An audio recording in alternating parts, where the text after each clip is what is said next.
So let's start. I've already started discussion on this class, last time, but this is a very important, clinical topic. So let's revise a little bit once again.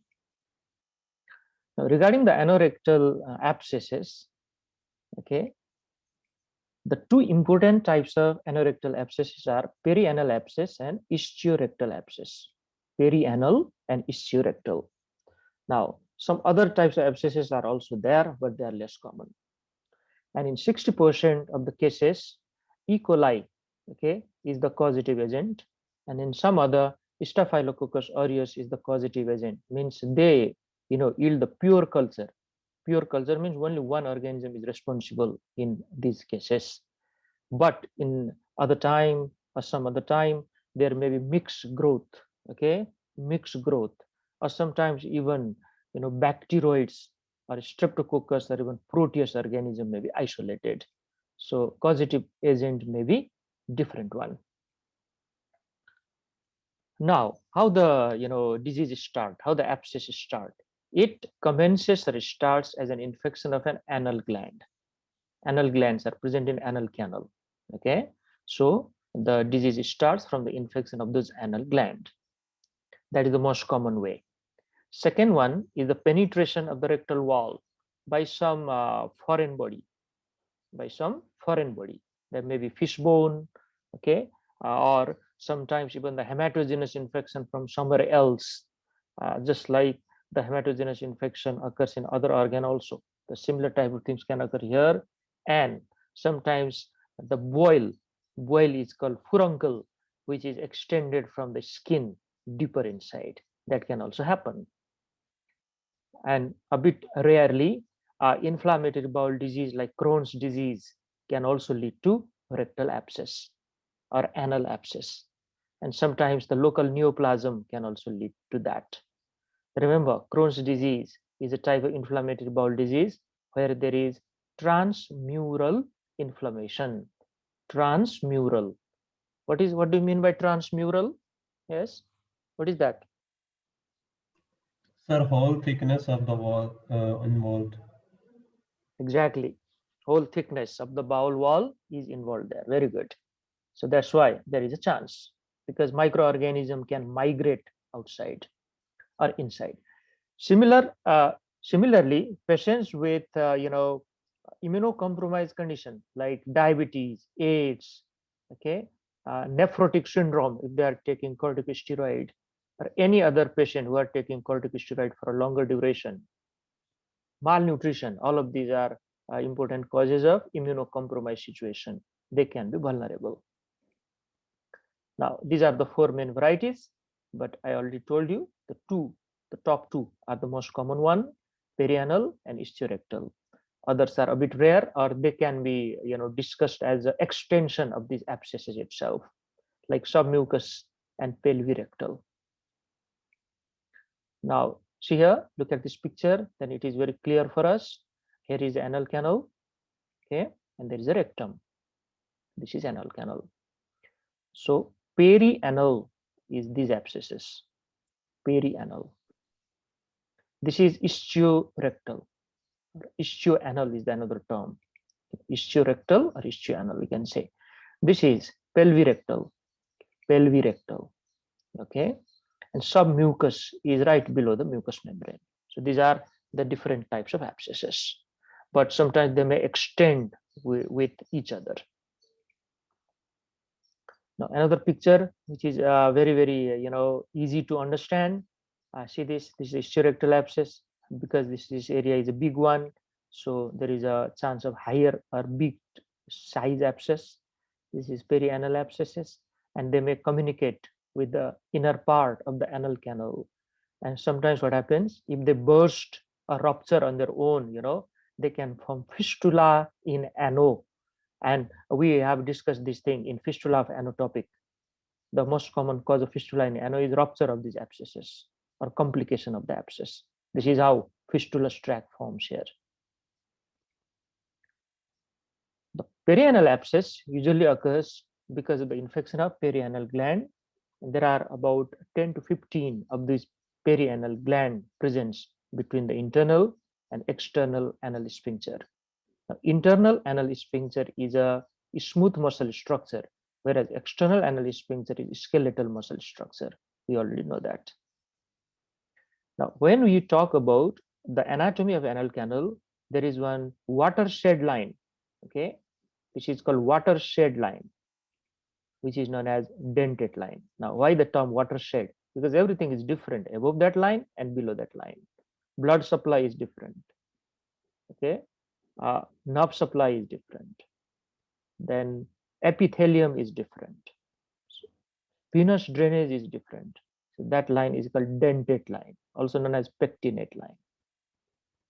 The abscess that results lies between the anal sphincter and tends to point towards the skin at the anal margin. And we can see this pus point when we examine the patient. Sometimes there may be just signs of inflammation like redness, swelling, okay, and hot or increase in heat would be there. Lateral spread may occur into the ischiorectal fossa, rarely upwards into the pararectal fossa as well. So already discussed, these abscesses may communicate with each other, or different types of abscesses may be formed by the complication. Let's move on. Now, any age, can be affected here. Any age, there is no, thing like this particular age is affected. Any age. Now, this is a case of abscess, so there will be severe pain, okay, around the anus. But when it starts, there is a gradual onset of the pain. Then pain becomes more severe, and it's a throbbing type of pain. Now, remember one thing, okay, many of us may develop this type of pain, okay, because it is quite common type of disorder which develops in the anal area. When we stand, okay, there is some dragging type of feeling or sensation in that area because of the effect of gravity. The pus always trickle downwards, isn't it?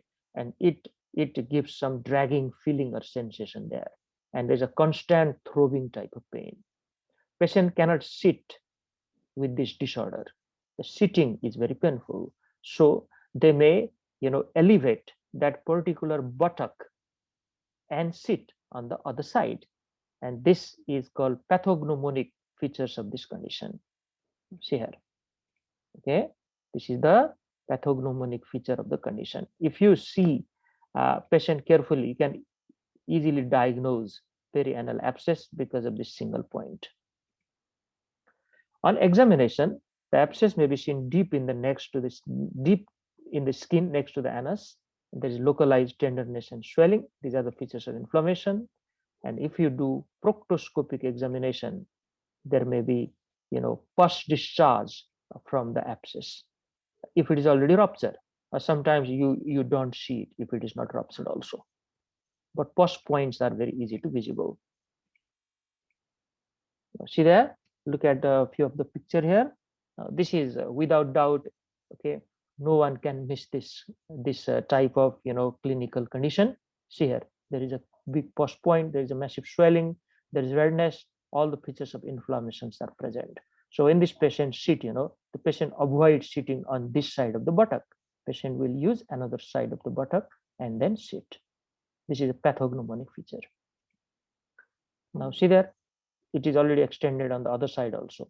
Look at the redness here, okay, and on this side it is more severely affected. And then look at this area, there is a bit of swelling, more swelling, so probably pus point is present somewhere here in this case. Okay,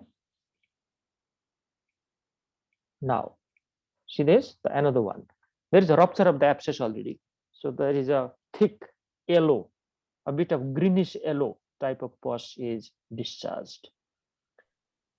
Now if this abscess ruptures inside, okay, then there is high chance of fistula formation. This is the commonest cause of perianal fistula or fistula in ano. Now the different other pictures are also collected here. See this? There's a swelling right there. Okay, swelling is here in this case, and it is already ruptured. So different, cases of perianal abscess. Now, how to manage? Okay, let's talk about it. Please pay attention. Pus should be sent for culture of both routine gut and skin organism. Now, gut organism are those E. coli, Proteus, Klebsiella, and those type of organism. And skin organism are Staphylococcus aureus, Streptococcus pyogenes, and those type. Additionally, acid-fast bacilli can also be sent, but we do not send it in the beginning, later on. When antibiotic do not work, then only we think about it. If the abscess is caught early, then treatment with oral antibiotic may abort the infection. In the cellulitis phase, if you diagnose. Now, what is the difference between cellulitis and abscess? Anybody? What is the difference? Have you heard the term cellulitis? Yes? Who can answer this? Sir, cellulitis is like, sir, sort of a bacterial skin infection, sir, most probably. And sir, abscess is like a very chronic, and sir, even abscess can be very, like, sir, deep, and sir, like the cellulitis is a bit superficial than that, sir. Okay. Okay, now listen here. Cellulitis is one stage prior to the abscess formation. We understand like that. Okay, one stage prior to the abscess formation. Abscess is a localized collection of pus. This is abscess. In cellulitis, still there is no pus formation. It is just a stage of infection and inflammation together. So if I give good dose of antibiotic, then cellulitis will not progress into abscess. But once abscess is formed, only antibiotic is not enough. You have to go for incision and drainage. This is a very important difference between the two. Sometimes it is a deep-seated cellulitis. Cellulitis means, infection of subcutaneous area. Okay, means it is already a bit deeper, isn't it? So if pus collects there, then it is difficult for us to differentiate whether this is cellulitis or abscess. So during that time, I can simply aspirate the area, use a sterilized needle and syringe, clean that area and aspirate it. If pus comes out, this is abscess. If nothing comes out, this is cellulitis, because all other features are there. But this is a very painful procedure. Okay, so it should be quite quick, and you have to take consent from the patient. If the abscess has become established, then it requires drainage and curettage as well, because the tissues are dead there. Okay, they are devitalized. So you don't put those dead and devitalized tissue in that area, because infection will never, control if you do that. That is curettage. Remove all those dead tissue from there. This is performed under general anesthesia, because this is a very painful procedure. Okay, and it should be done thoroughly. So general anesthesia is preferred. This incision and drainage is done by making a cruciate type of incision. Now, cruciate incision is, the incision which is like this. Is here. We cut, the roof of the abscess wall like this. Okay, and you cut it open from every side. This is called cruciate incision. The patient may stay in the hospital for 3 to 7 days after you have drained the abscess, because IV antibiotic may be necessary, and we have to put a drain if the abscess is big. So it would be nice if patient stay in the hospital for this much duration.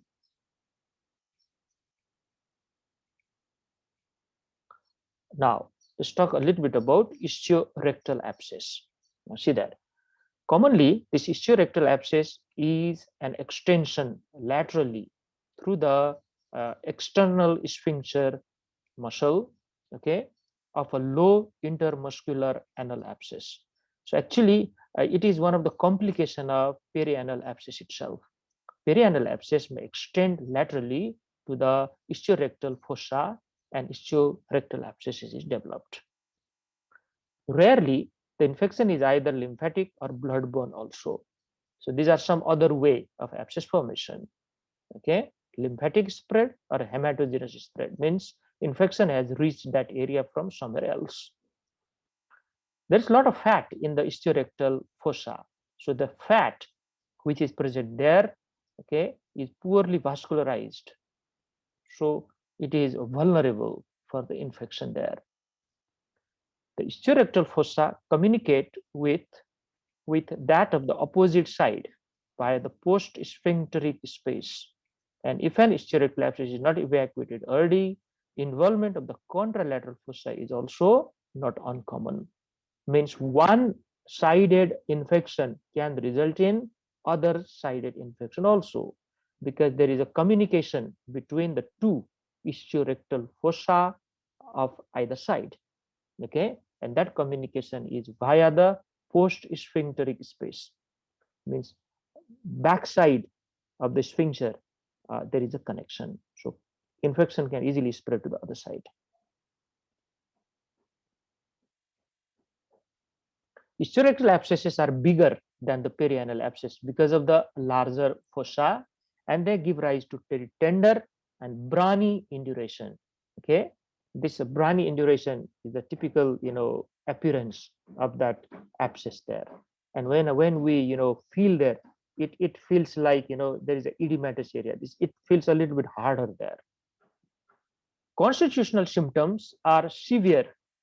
Now remember, uh, bigger the size of the abscess, more constitutional symptoms will be there, because this abscess is a bigger than perianal abscess. So constitutional symptoms are severe, and constitutional symptom means fever, okay, malaise, headache, all those things. But most importantly, fever is here. Fever may be 38 to 39 degree, and men are affected more often than the women. This is not a very important point here. Even during our hospital practice, a lot of ladies can also come with similar type of abscess. Now, management, it should be done, or it should be, the abscess should be incised and drained as early as possible. This is a principle of abscess treatment. And along with that, antibiotic therapy should be given. Okay, and already talked about cruciate incision is given, because not only the pus should be drained, but all those necrotic tissue should be curated from the abscess cavity. And for that, a very simple or small type of incision may not be enough. We have to give bigger. That is done by cruciate incision. Now, after this, okay, let's discuss about pilonidal sinus. Now, pilonidal sinus, one of some surgical paper commonly having this type of question in the exam. Now, see there, what do you mean by pilonidal sinus? The pilonidal means a nest of hair. Okay, so pilonidal sinus is a sinus that contains a tuft of hairs, and this is the pathognomonic feature of pilonidal sinus. We already know the site. The common site is near to the sacrum and coccygeal area. And if that area has got a small opening, and if that opening has got a tuft of hair, most probably this is a case of pilonidal sinus. Though it occurs most commonly in the sacrum and coccygeal area, but it can occur in between the fingers, particularly in barber, and it may be found at the umbilicus also. In all these areas, there is a tuft of hair present along with pilonidal sinus. If hairs are not there, probably our diagnosis is wrong. Now, what are the risk group? What type of patient develops pilonidal sinus? Now, see there, these are the risk groups. Dark haired and hairy men, they are the most common patients of pilonidal sinus. Because if somebody's hair are a bit thick, okay, and they are tough type of hair, now according to the individual variation, the hair may be of different characteristics. So these are more commonly suffering from pilonidal sinus.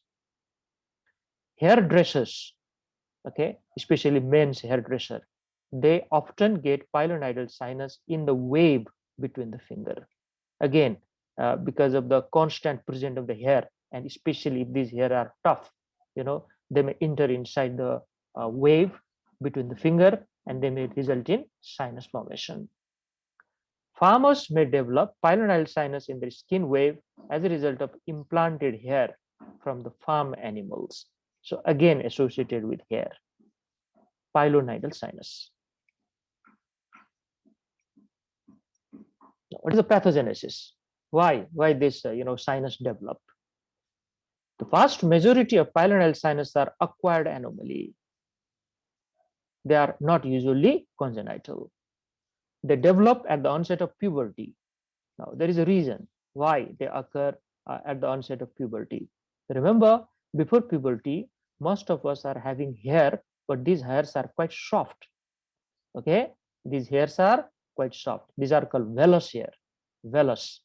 And after puberty, we'll develop terminal hair, and these terminal hairs are longer and they are a little bit tougher type, and that can lead to pilonidal sinus.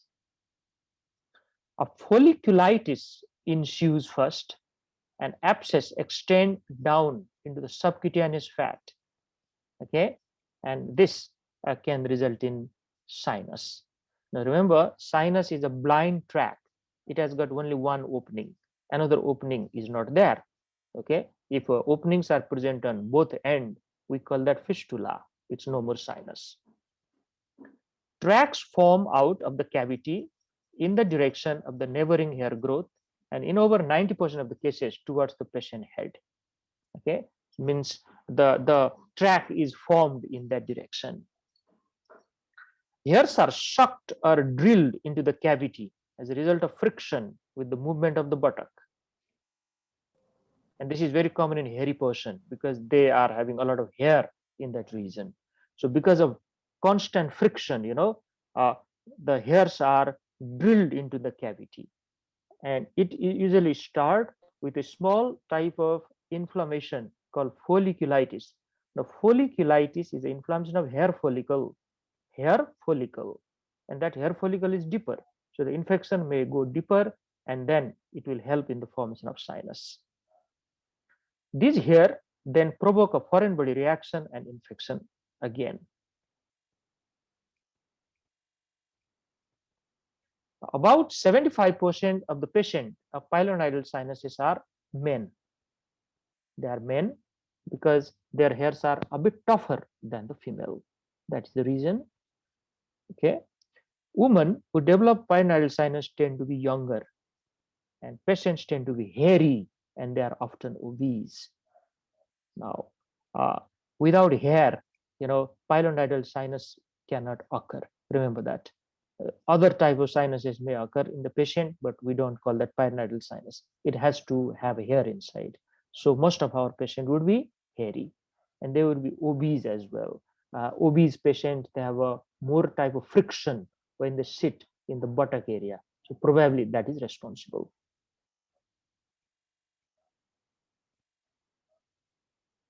Okay, now see here. The most common site for the pilonidal sinus is over the sacrum in the gluteal cleft. And other sites include the hand, axilla, and the umbilicus, where there are hair present.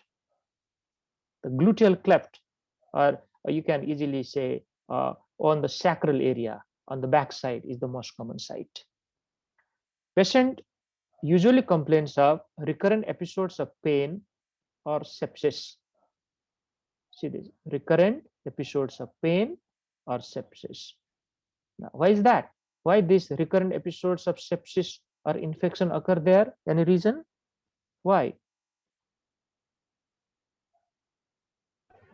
So, due to poor hygiene.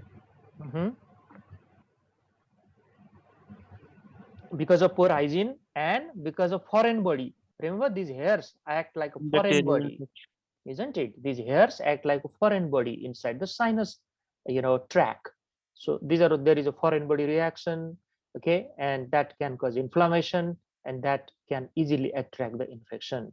And patient may go to the hospital once, they may get antibiotic. If the doctor do not identify, the condition, then patient may come back again with the same problem. So there's a recurrent type of infection because of this important point there, presence of the hair inside. As the size of the sinus increases, the frequency of painful episodes also increase. Sometimes it may, complicate into the abscess also. There is a small abscess or pus collection in that area. And if we only focus on the treatment of the abscess, again, the condition may, occur later on, until and unless you have removed the tract.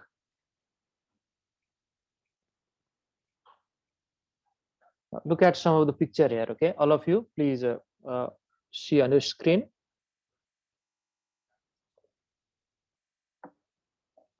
Look at how hairy is the person. Okay, look at the hairs. Okay, so this is the gluteal cleft of the anal opening, and see here, you can easily see one opening here in this area. Okay, so this is a pilonidal sinus. A lot of hairs would be found inside. This is another case. Okay, again, this person is a hairy person. All of these are hairy person actually. So this type of feature is not very uncommon in the clinical practice. When you start working, a lot of patients may complain about this. They don't complain about the opening because they have not seen the opening actually, but they usually complain of recurrent infection here, recurrent pain, some discharge, something like that. And when you examine, you confirm it as a infected pilonidal sinus. Now, on examination from your side, now what can you see there? You can see, okay, a pit in the midline of the sinus. The hairs are visible pointing into the sinus, and pressure on the sinus may exude pus or blood. It depends whether it is infected or not. In an infected situation, of course, pus or blood may come out. If it is a larger type of infection, only pus would come out. But if there is a minor type of infection, if I give a lot of pressure, then some blood may also come out from the sinus.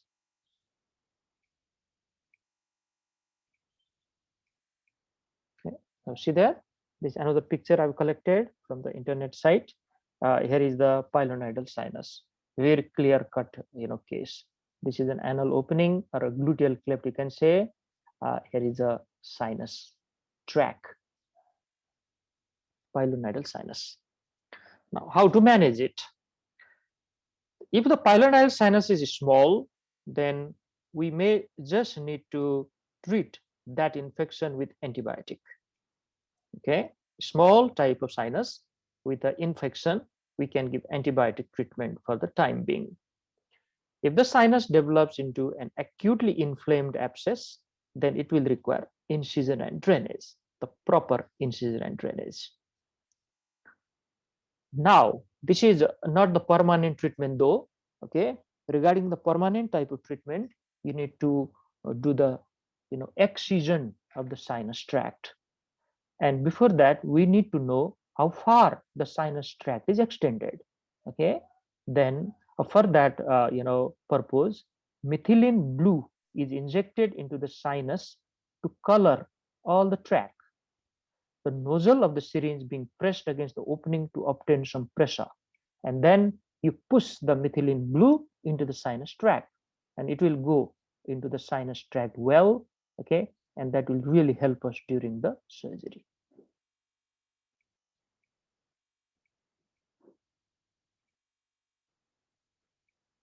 Let's move on. Now, there are three alternative procedures that may be undertaken, and these procedures are: the lesion can be incised and laid open. Now, remember, we have discussed about the treatment of fistula in ano. If there is a lower type of fistula in ano, this is the treatment which we'll do there also. First, the fistula tract is identified, okay, then it is incised and laid open, and over a period of time, fibrosis will occur there, and that tract will be obliterated. It is gone. The lesion can be completely excised is the another option. Completely remove that fistulous or sinus tract. And another one, the lesion can be curated and injected with phenol. Curated and injected with phenol. Now it will cause intensive reaction that it will lead to fibrosis. Okay, so all these are a different type of procedure which is done for the treatment of sinus.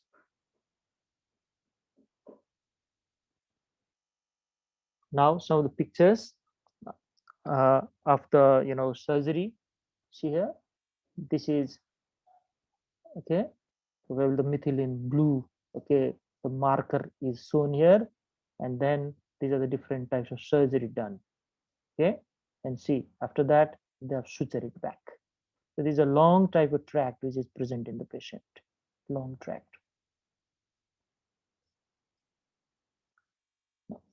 After this, let's talk about the last part of this anorectal diseases, which is a bit of less important than other, but nevertheless, if some of the patient comes with this problem, especially children, then we should be able to diagnose, and that is rectal prolapse.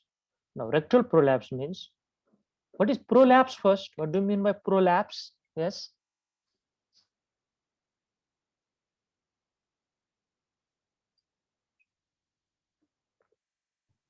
What is prolapse? In this case, say it again. Yeah. Prolapse, protrusion, protrude outside, sir. Exactly. I said descending. To go down, so descending. Okay. So something is descending, something is protruding outside. Yes, that is called prolapse. Drooping of organs. Exactly. Drooping downwards is called prolapse from its normal anatomical position. Absolutely correct. This is the way you need to understand. Now, in this case, the rectal mucosa is prolapsing downward. It's a mucosa of the rectum, which is prolapsing downward. And sometimes it is visible from outside also. So this is considered as a serious situation there if any child comes to the hospital with this problem. Now, here, a rectal prolapse is protrusion of the rectum through the floor of the pelvis. The mucosa and muscle wall of the rectum intersuppate through the anal canal. Now, we have studied about intersusception before. Intersusception is telescoping of the proximal segment of the bowel into the distal one. A little bit similar type of concept here. Why? Because the mucosa and muscle wall, but the mucosa is the most common, thing which is going down. Sometimes even the muscle. Now they intersuppate into through the anal canal. The anal canal is not coming downwards here. Okay, when the mucosa and the muscle wall of the rectum may go into the anal canal and sometimes go outside from there. This is known as prolapse. The contributing factors for the rectal prolapse include denervation of the puborectalis muscle, loss of the acute anorectal angle, and the poor fixation of the rectum to the sacrum. Means the supporting structures, okay, is lost or weak, then only rectal prolapse can occur. These are the supporting structure which is maintaining the anatomical position of the rectum there. Puborectalis muscle, which is acting like a sling. Remember, it will maintain that anorectal angle. Okay. The pelvic floor itself, and fixation of the rectum to the sacrum. All these should be weaker for the prolapse to occur. And one important point right now I want to highlight: if there is constant increase in intra-abdominal pressure, then it will contribute in the causation of rectal prolapse. Just like hernia. Hernia is also caused by similar type of mechanism. Rectal prolapse is also caused by similar mechanism, that is constant increase in intra-abdominal pressure. Now, early on in the condition, prolapse only occurs with defecation and retracts spontaneously. Now, during defecation, there is excessive pressure buildup. That pressure is pushing the rectal mucosa and the muscle downwards, but it will retract spontaneously if the condition is not that severe. And patient also do not take it seriously during that time. Okay, as the condition worsen, Rectal prolapse may occur with only slight increase in intra-abdominal pressure, that is when the patient stands up. Now it is a real problem and the quality of life really suffers because of this. So we have to seek the surgical attention. Now, what are the causes of rectal prolapse? Now remember, one of the important sentence you can confidently write here is whatever causes are there which increases intra-abdominal pressure can lead to rectal prolapse, but that should be chronic one. Now tell me, what are the situation or the diseases which increase the intra-abdominal pressure? Yes, which are those conditions? Abdominal Ascites. Constipation, ascites, chronic cough. constipation, cough. Some sort of humor so that can also increase the intra-abdominal pressure as well. Exactly. So many important points I got from my students. Very good. Okay. You guys are thinking in a good direction. Number one is chronic cough. Any type of respiratory illness which can cause chronic cough can increase intra-abdominal pressure. There's no doubt about it because diaphragm would be pushed downward and intra-abdominal pressure is increased. Constipation is another one. Important cause, constipation. It will definitely lead to increase in intra-abdominal pressure, especially chronic type of constipation. Okay, any tumor which is present inside the abdominal cavity. Ascites, yes, ascites can also increase the intra-abdominal pressure. So many causes are there, but this should be chronic one.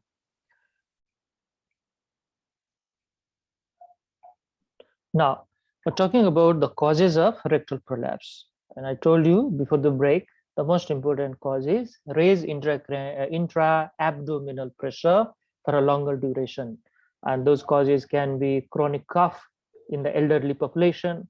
One of the common causes COPD, remember that, bronchiectasis, and tuberculosis also.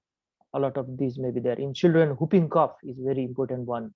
Then dysentery, okay, chronic type of dysentery can also act in the similar way. Apart from that, intra-abdominal tumor, okay, ascites, isn't it? And those things may be there. Now, there are some important, etiology which should be considered in children.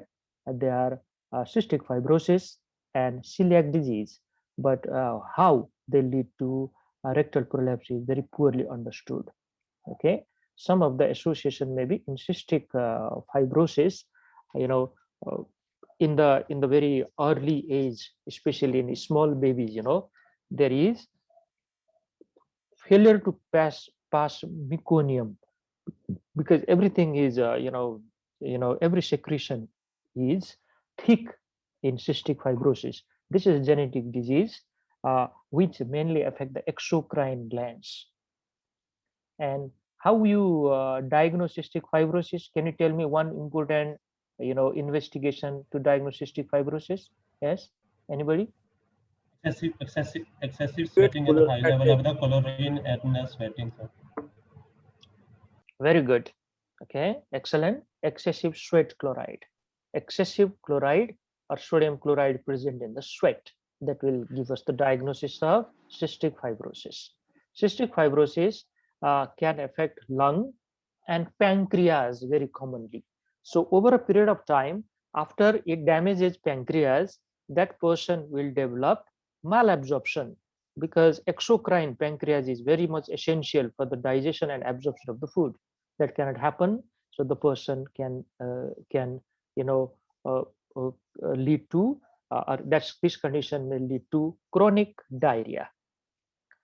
Now, celiac disease is another cause of malabsorption, but what is the connection there? Probably not poorly, not completely understood. Now, let's move on. What are the clinical features of rectal prolapse? See here. The patient with rectal prolapse is usually elderly and female. The peak age for onset in male is between 20 to 40 years of age. Not very important point because any age patient may present to us. But we think about rectal prolapse if something is coming down from the anal canal, if they particularly come from this age. The patient complains of variable length, okay, of something coming down from their back passage when they defecate.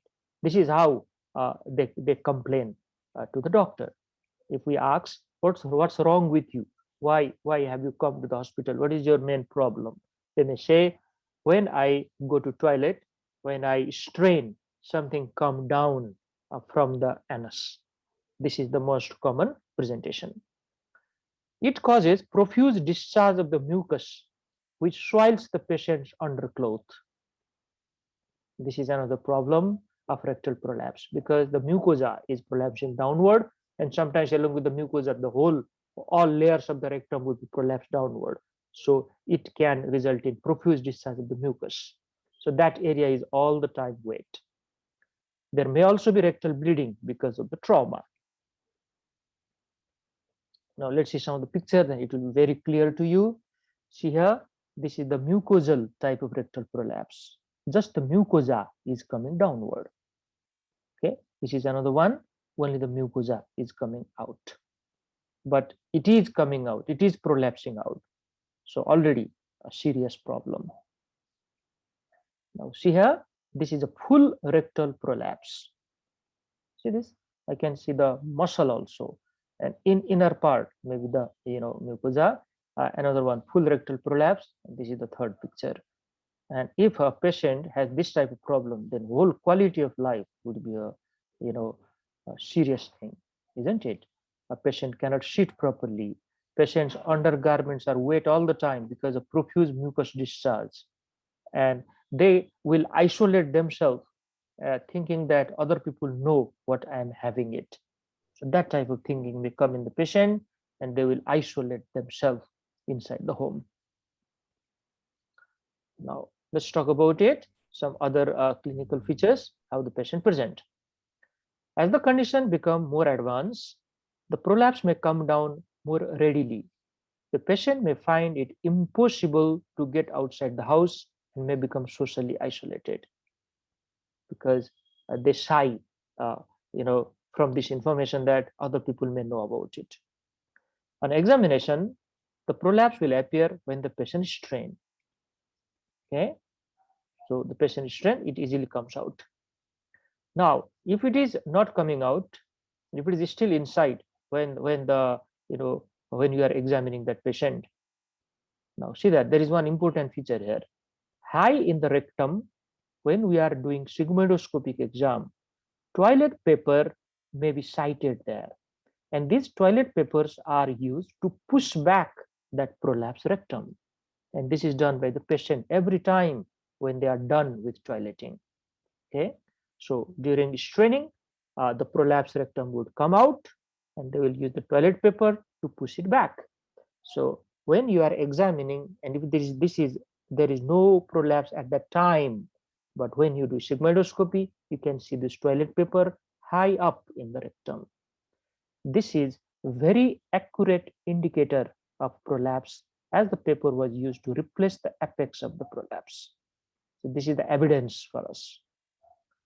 Rectal prolapse may also result as a complication of injury during a forceps delivery.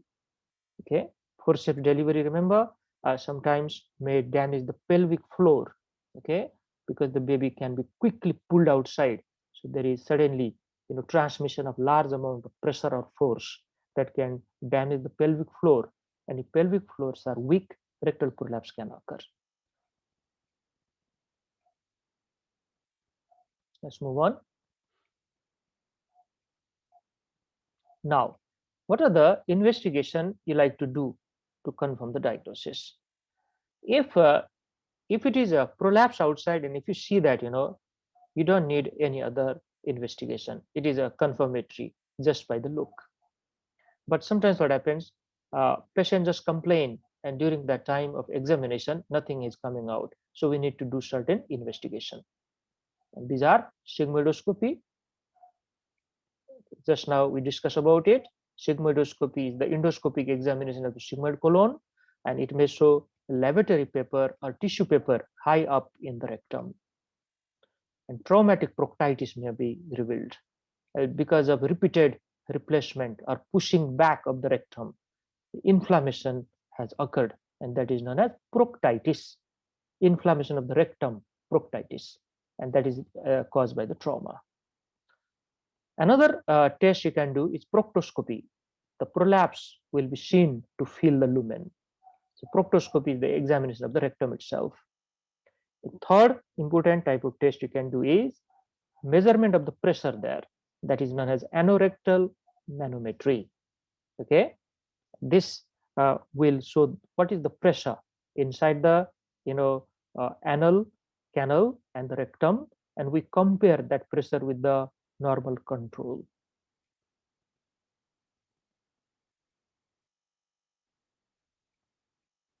Now, the final part is the management. Now, how management is done of this serious type of case, rectal prolapse. The elderly patient will either conceal a rectal prolapse or tolerate it remarkably. Now, this elderly patient may be having some chronic respiratory illness. They may be coughing all the time, and that is the cause of rectal prolapse. And then they don't want to show that thing to the doctor, even when the family member take them to the hospital.